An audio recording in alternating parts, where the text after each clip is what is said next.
of duty. There is a subjective definition. It's all individual. Yet there is a duty from the subjective side. Any action that makes us go Godward is a good action, and it is our duty. Any action that makes us go away from God is evil, and it is not our duty.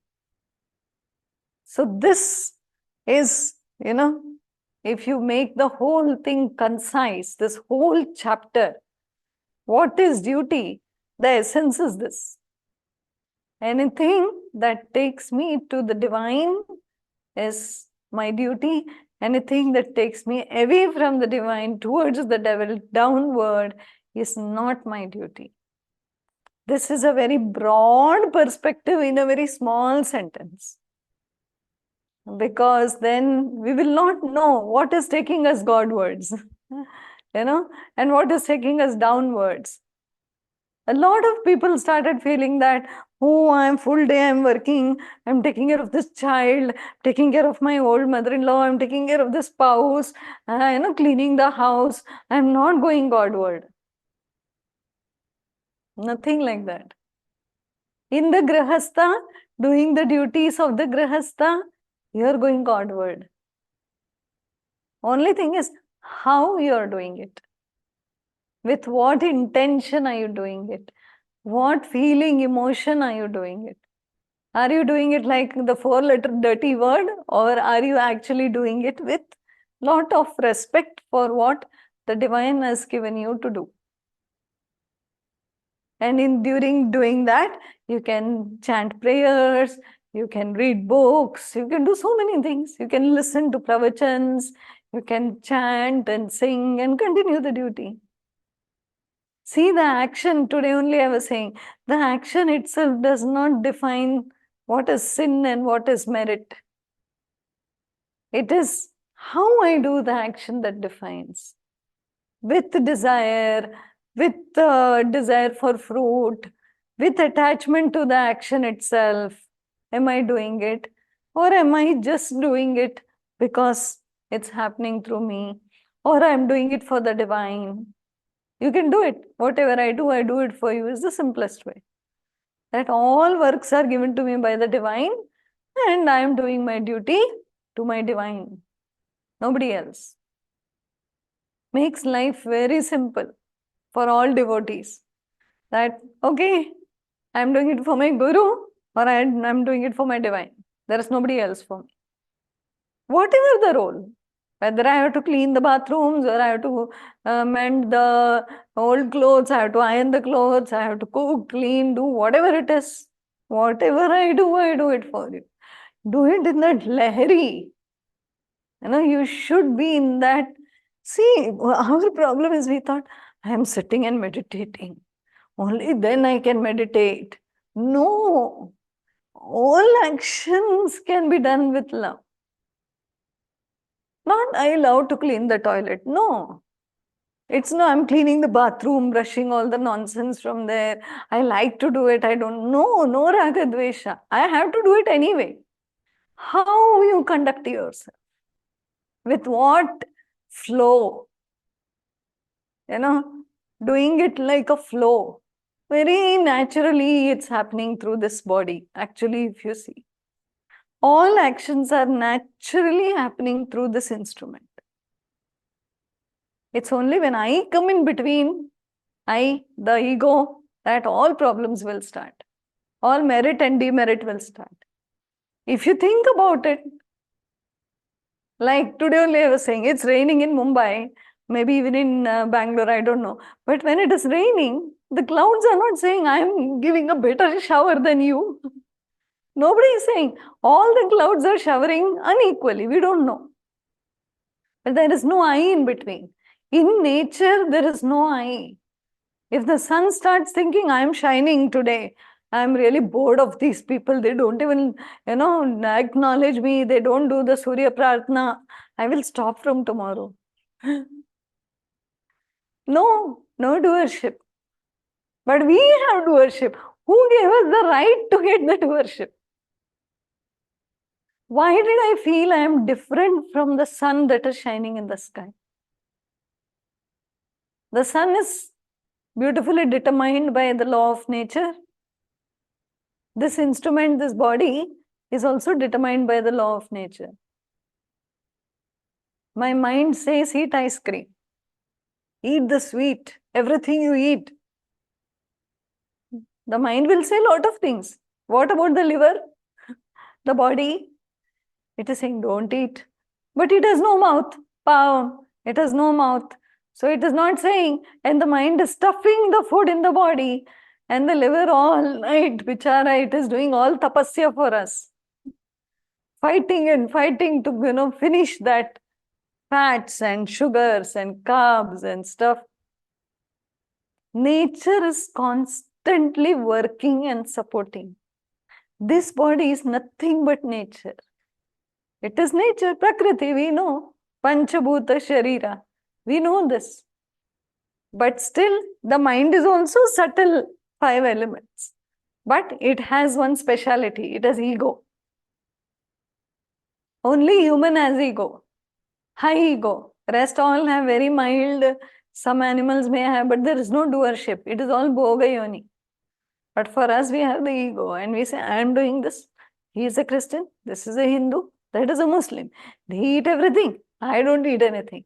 They will say something about us also. Look at them eating all that stupid vegetables and all that. Look at us. We are high protein and eating. See, there is a constant battle. First, only Swami Vivekananda says, to each his own. You do what you are trained for. I will do what I am trained for. You don't try to change me. I don't try to change you. You do what you have been doing. I do what I have been doing. There is no restriction either way.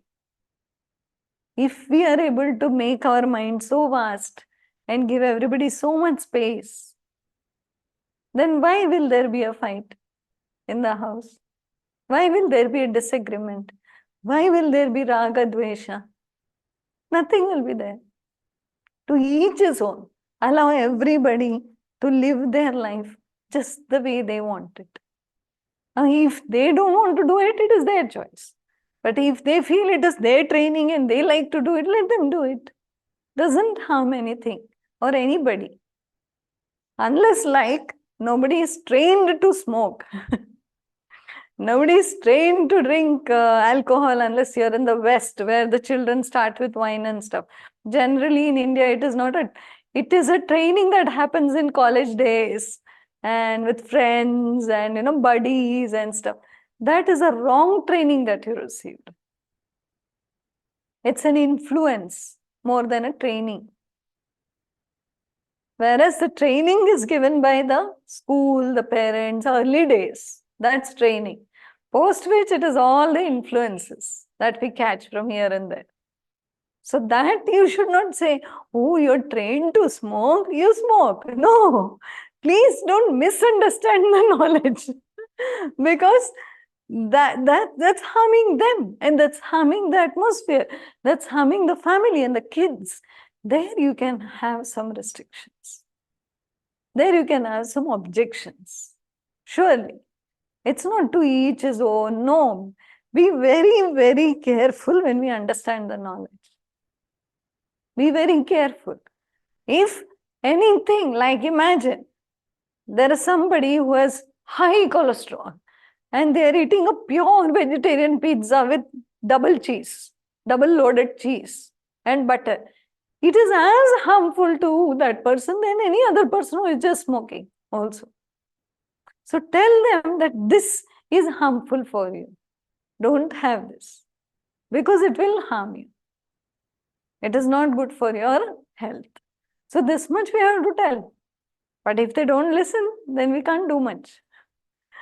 We can't do much, okay? That's how issues happen because nobody listens. Everybody is too attached to the way they have their personalities. That's the problem. Now, in the last century, there were notorious bands of robbers. We call them daku, dacoits, basically thugs, They would loot the people and take the money and kill them also. And they will say, oh, today I killed 4 people. And they'll be happy because they got a big loot.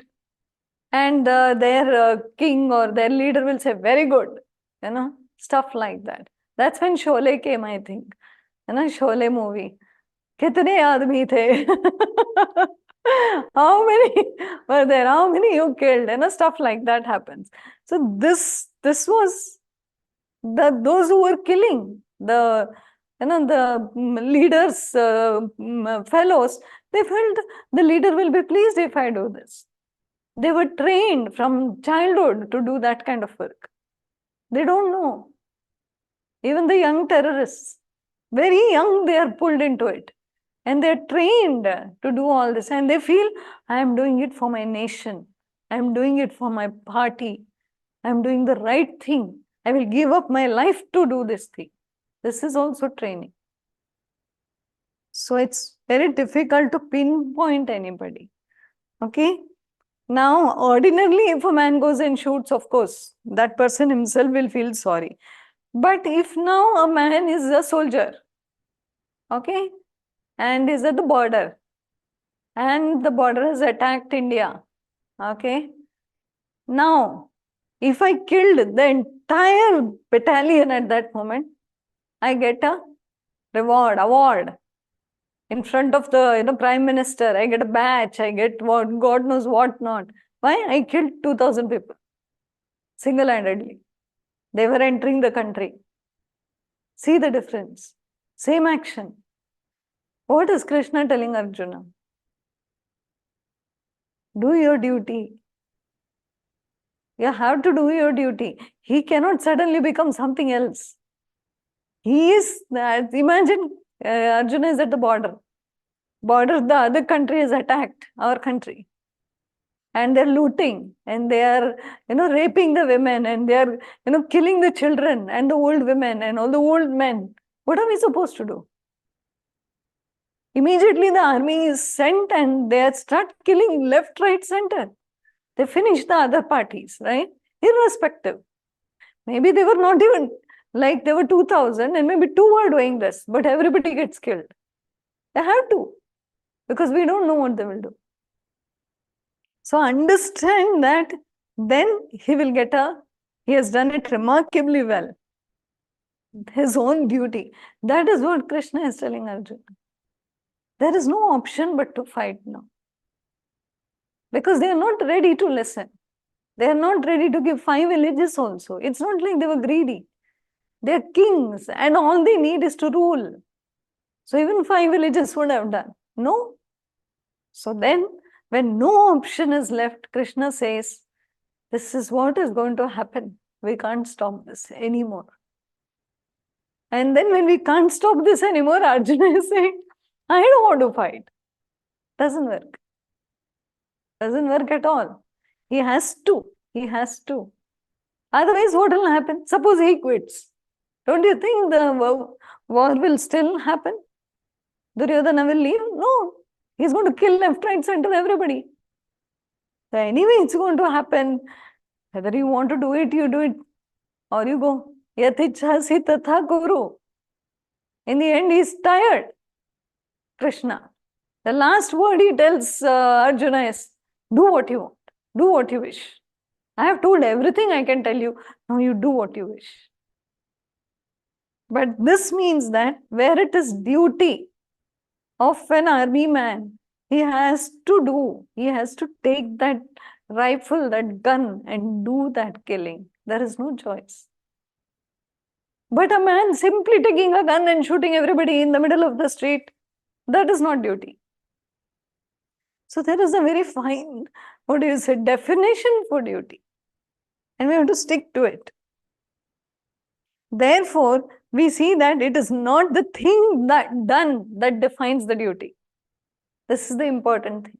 It is not the action itself that defines the duty. Now, if Arjuna runs away from the battlefield, will we all not say that he has not done his duty? We only will say he has not done his duty. Then that's what I'm saying. So it's not that. You have to be very careful, and you have to have that viveka to see what is duty and what is not. We have been just said, this is your duty, this is your duty, this is your duty. Check what is your duty. Is it taking you Godwards? All actions that you do it with a sense of, surrender, or you could do it with a sense of, just joy and happiness that, oh, I got 2 hands, 2 legs, 1 face and 1 body. Let me do some work. Just out of gratitude that this instrument is still running. Simple things. There are various ways to do it. He'll come to it. Any action that's done that you need to highlight. From the subjective standpoint, we may see that certain acts have a tendency to exalt and ennoble us, while certain acts have a tendency to degrade and to brutalize us. But it is not possible to make out with certainty which acts have which kind of tendency in relation to all persons of all sorts and conditions. No, this is a very, when you hear it, you're sure you don't understand it. Because that's how it's worded. A lot has been said by Swami. This chapter is very small. A lot has been said in one sentence. One sentence. Okay, that's what. Subjective standpoint is completely different. We see that like I did my puja today. We did the homa today in the house for Mahamrityunjay Japa. Oh, I did that. Now I feel exalted and ennobled and I feel great. I did that today. Because I did a good act. This could be my subjective standpoint. But my neighbor could have said, what is this smoke? What nonsense these people, foolish people are doing. These Hindus, every time they're doing something, and there is smoke everywhere. We don't have the fire alarm, so I do what I want to do. Can't do it in Dubai. Sharjah is okay. So I did it in the house with the window open. But outside, people may have felt the smoke and think, what these people are doing. This is brutal, They're brutes. We are getting cough. Possible. When the Ganesh Chaturthi, all this happening in India, anybody with a sinus or a headache will feel like going and banging their head. The speaker is so loud that our walls and floor is shaking, shivering sometimes in India. Why? I've experienced this. And I was like, what are you all doing? The whole building will collapse one day. So much sound that I was standing on the floor in Mumbai and I felt that the floor is also moving. Maybe the walls are also moving. That is the level of volume. They are just trying to make us deaf actually. But those who are standing down and playing that Navratri Garba or whatever, they are having a ball. They are saying, kya maza aa raha hai? Oh, we increase the volume. See, that's what I'm saying. It's a very subjective experience. For me, it is noise and nuisance. But for the ones who are dancing and playing, it is Bhagwan. They're doing it for Devi Ma. Doesn't matter. The song is all filmy. But it is Devi Ma or Ganpati. They're using all the divine for, it's okay. They are feeling like that. See, again, it is not right and wrong. I have no right to judge them. I have a right for my subjective experience.